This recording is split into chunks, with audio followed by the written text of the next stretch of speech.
భార్య అంటే జీవిత భాగస్వామి, కష్టాల్లో సుఖాల్లో తోడుగా ఉండే ఒక వ్యక్తి. కానీ అదే భార్యపై భర్త దారుణంగా ప్రవర్తిస్తే సమాజం తలదించుకునే పరిస్థితి వచ్చింది.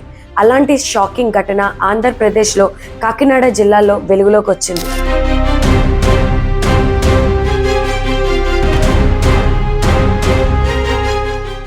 సామర్లకోట మండలం పి వేమవరం గ్రామానికి చెందిన మణికంఠ దేవి 2021లో ప్రేమ వివాహం చేసుకున్నారు. దేవి ప్రస్తుతం ఎక్సైజ్ కానిస్టేబుల్ గా పనిచేస్తున్నారు. అయితే మణికంఠ తన మేనకోడల్ని రెండో పెళ్లి చేసుకోవాలని నిర్ణయించుకోవడంతో ఈ విషయంపై భార్యాభర్తల మధ్యన కొంతకాలంగా తరచూ గొడవలు జరుగుతున్నాయి. తాజాగా మరోసారి గొడవ జరగడంతో కోపంతో ఊగిపోయిన మణికంఠ భార్య దేవిని నడి రోడ్డుపై కింద పడేసి విచక్షణ రహితంగా కొట్టాడు. ఈ ఘటన స్థానికంగా తీవ్ర ఆగ్రహానికి కారణమయ్యింది. భర్త వేధింపులు భరించలేని దేవి తనకి న్యాయం చెయ్యాలి అంటూ సర్పవరం పోలీస్ స్టేషన్ లో ఫిర్యాదు చేశారు. కేసు నమోదు చేసిన పోలీసులు ప్రస్తుతం దర్యాప్తు కొనసాగిస్తున్నారు.